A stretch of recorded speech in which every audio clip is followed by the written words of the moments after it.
Welcome to Countdown to Infinity, a Marvel's Avengers podcast. We talk all things Marvel, Cinematic Universe, and finally, we're back in the cinemas. We are. We're actually in the universe. We are. That is the C in MCU. Multiple universes. We are talking about the brand new film, Ant-Man and the Wasp, Quantumania. which we just saw today. We did. It is it'll be in theaters. It might be in theaters right now as you're listening to this. Right. And it's the first new installment in the MCU TV show or movie in the year 2023. Yes. There's a lot going on with this. So we're talking about our first reactions, but more importantly, this is spoiler free. So we're not spoiling it for you. So if you haven't seen the movie yet, it's okay.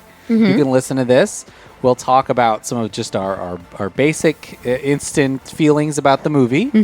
And then about a couple days from now, we will be diving in super deep, talking about those after credit scenes and the Easter eggs. Yes. And just some of the bigger, I would say, spoiler-full moments in the movie. But until then... Spoiler packed.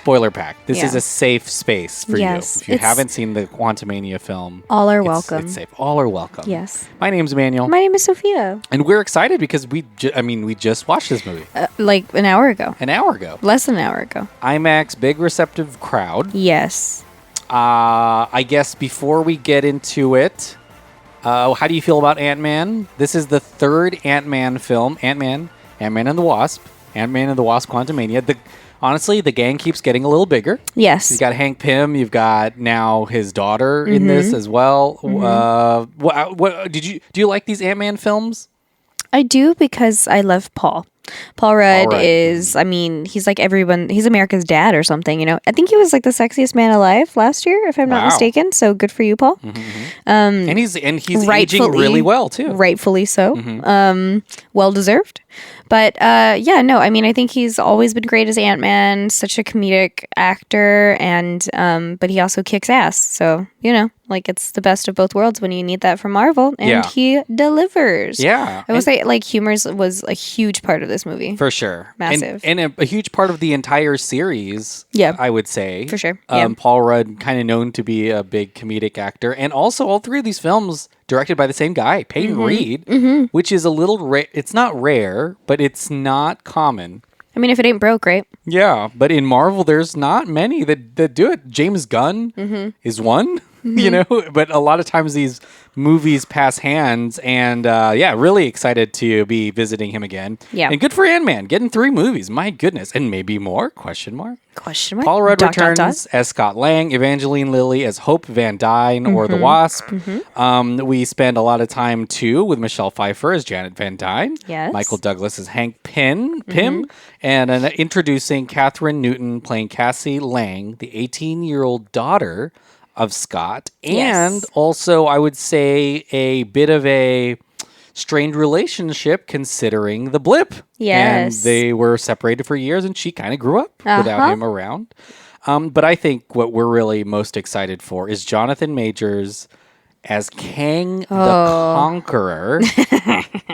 A massive role in this next phase 5 of Marvel, and also a massive, I would say at this point, movie star. Yes, such a commitment that he needed to undertake because... he's the next 10 movies. Yes, this definitely opened the floodgates. Yeah. I guess whenever it was talked about or presented in Loki, everyone kind of just lost their minds. Yeah. Which was super exciting. And so to kind of relive that moment, I guess, but now on the big screen, it's Yeah. And it's, we'll obviously talk about this in the spoiler-full episode a lot more, but he fulfills that promise pretty well. Yeah. And considering that he was fairly unknown when he first showed up in Lovecraft Country. Yes. And the fact that, Loved him in that. now he's in Creed 3. He's got magazine dreams at Sundance. Have you seen that body? he's definitely... I mean, he can kick anyone's ass at this Literally. point. And it's funny because Thanos, you were like, okay, he's CGI, of course, but you're like, okay, Thanos is pretty built. And it's fake CGI. And I think Jonathon Majors, he don't need that. Without that CGI, could probably kick his ass. Yes, he doesn't need any of that. Yeah, but I think I texted the guys, especially after watching this movie, that Marvel getting Jonathon Majors to play Kang is like when Tom Brady was drafted in the 6th round. The dramatics with you. I'm just saying he wasn't.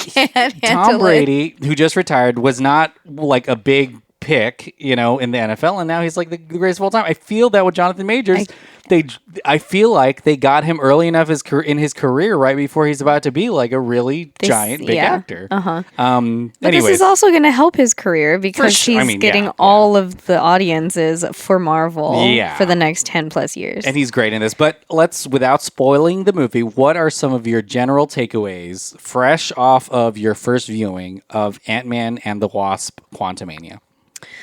Ooh, so I thoroughly enjoyed, legitimately, like the humor and the dialogue was really funny.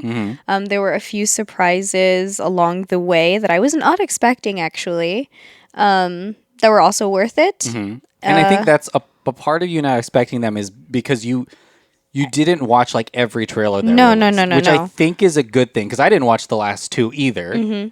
I was definitely like out living my life for the past, few months, weeks, days. And I hadn't really been on any social media, but this definitely felt I don't know if it's because we haven't had a Marvel like movie for a bit. But I felt like this definitely got me excited for new Marvel this year. Yeah. Does that make sense? Yeah, the next phase. Like I know that things are going to be connected to certain dots that were planted here, and I'm here for it. Yeah, really exciting stuff. The majority of this film takes place in the quantum realm, which is explored heavily in the comic books. So fun. And I think that, and the trailers show a lot of this, but you're definitely thrown into a world outside of the San Francisco that most of the Ant-Man films take place in. I think that Jonathon Majors is especially a huge, I think, success in this movie. Yeah. And there's a lot of really fun elements in this. And it's still a very light, comedic thing about the kind of found family that Scott has, especially now that Cassie's a part of that group. And it's not necessarily like a melodramatic movie. This is very much an action movie. It's big action, big special effect, like so many special effects. I can't imagine that they didn't film most of this movie on a green screen. So in a giant green room, not even a screen. Like the whole room had to be covered. And I'm sure they built some sets, but I don't know what they built because this whole movie is something else. Yeah. But it's imaginative. They play into the weirdness a lot, especially when you're in the quantum realm because it is super weird. Yeah. Let's be honest. I think afterwards I was like, we should have done shrooms or something because this is wild. It was like a mix of like Doctor Strange and like honestly everywhere all at once. And John texted me, I think everything everywhere all at once. The perfect comparison is he said it was like a Rick and Morty episode, and I was like, oh. I think even the comedy in some moments felt that way. And it's really big. I do think that it does do a lot of the same things that a lot of these Marvel movies do, which I don't understand why they need to do, especially since it wasn't a big part of the first couple MCU movies. But now everybody needs to find an army for some reason.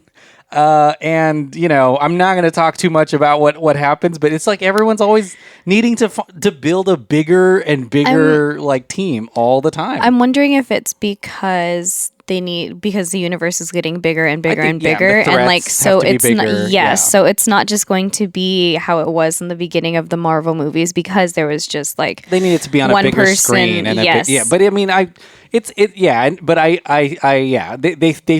they definitely still do the things that you go to an Ant-Man movie for. They dive, and the powers kind of... I don't know if this is a spoiler or not, but there's ants. There's ants. There's always going to be ants in Ant-Man. But it really is a movie that sets the stage for what's next for Marvel. And some people might not like that because it's not a self-contained movie as much as the other two Ant-Man films, I would say at all. I will say it's not as emotional either. Yeah, for sure. Like, it doesn't feel as like... Things are dire, but they're also very epic. So it's, Yeah. And I feel like it doesn't feel like a fresh beginning, even though and we're entering a new phase. Like, it's very much just action packed, but because we need to get the ball rolling. Like like I said, like the universe is getting so much bigger. And there's a lot of things that need to be done. So I will say that Michelle Pfeiffer as Janet Van Dyne does a lot more in this movie than any of the other films. For sure. I really appreciated that, especially considering she has so much in her past that we didn't see that kind of unfolds a little bit more in this movie. And she's great. And, it's Michelle Pfeiffer. It's Michelle Pfeiffer. She does a fantastic job.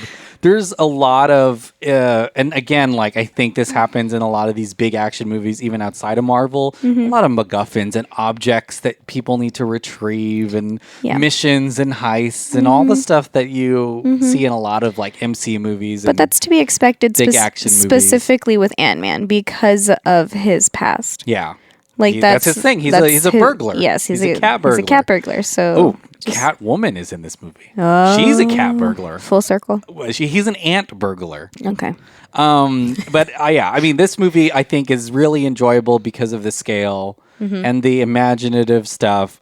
I do think it's I do think it was the last movie I saw in that IMAX theater we were in. Was Avatar 2, The Way of Water. Yes, yeah. And I couldn't help, and this is like not something that's going to happen all the time, but it's hard not to compare some of the stuff, you know, and be like, oh man, Way of Water was kind of also all made, like, to be fair, made up and generated. Right. And this one was too. Obviously, Avatar was more of a vibe movie. Yeah, it was very blue. It's very blue, and you almost are like, I don't care who's anyone's name, you know, like I don't know what's happening. Spider, Natiri, Tulkuns. But this one is more about the people in the space than it is the space for sure.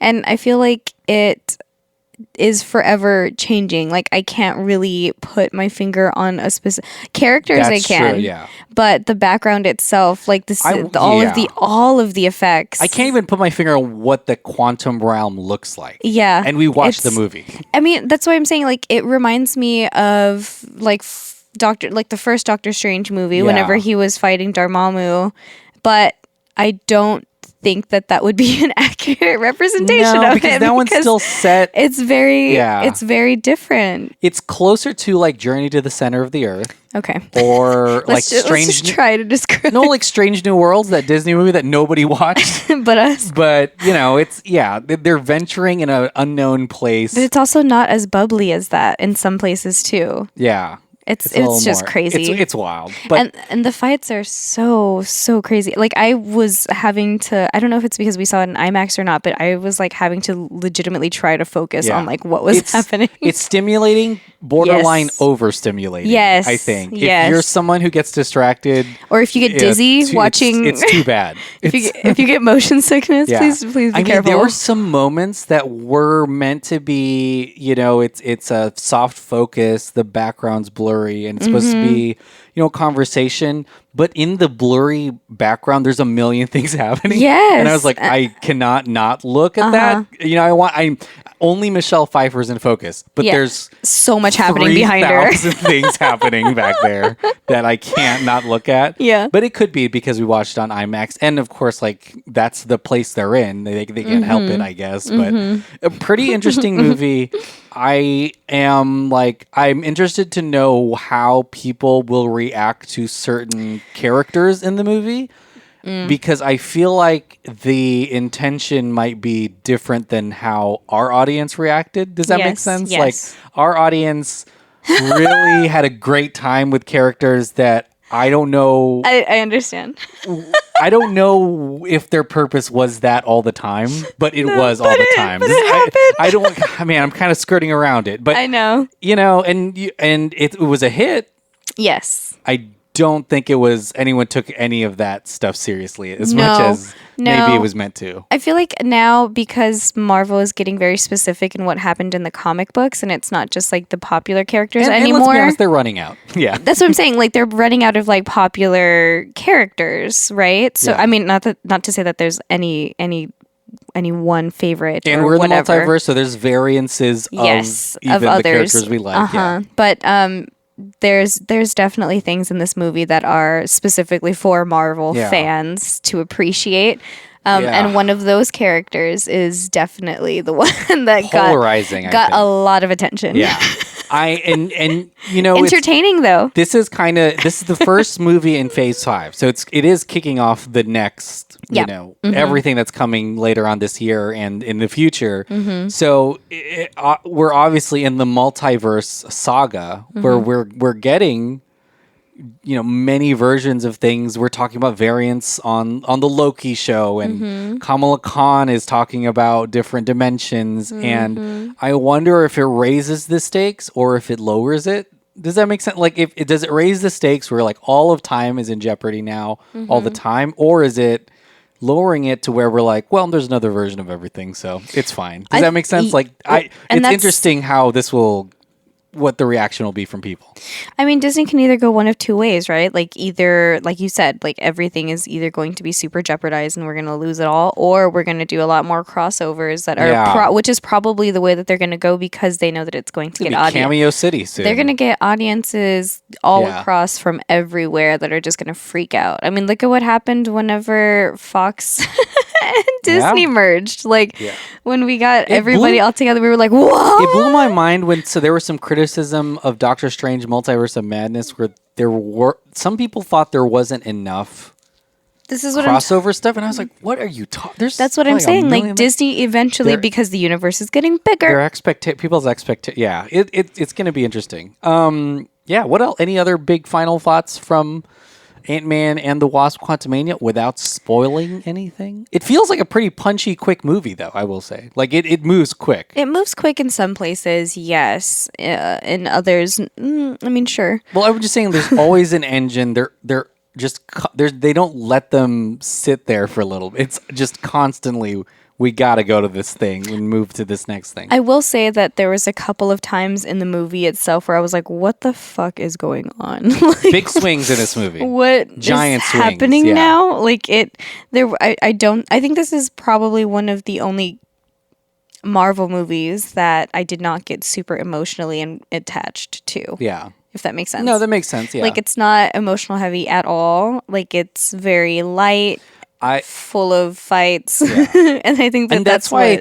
That's why I think I keep coming back to like Jonathon Majors being the standout, the lead, because he's got maybe the most emotional moments, and he's the villain of the movie. Yes, and they're not even like empathetic moments. They're just like, wow, he's going through some conflict.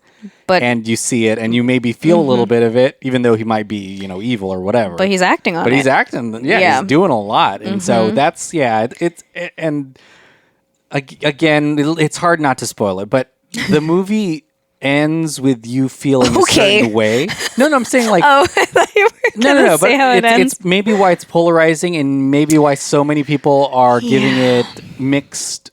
You know, it's being received in a different way, I think, if you care about that Rotten Tomato. But I think it's because of the way the movie leaves you. And I feel like you either like it, you enjoy it, or you don't. Or you need to sit on it for a little bit. Or you need to sit on it. People sit on it. Sleep on it. Take a rest. Sleep and sit on it. Take a break. I can't stress how much you should be on shrooms, probably. I mean, be in a good place mentally, for sure. Yeah.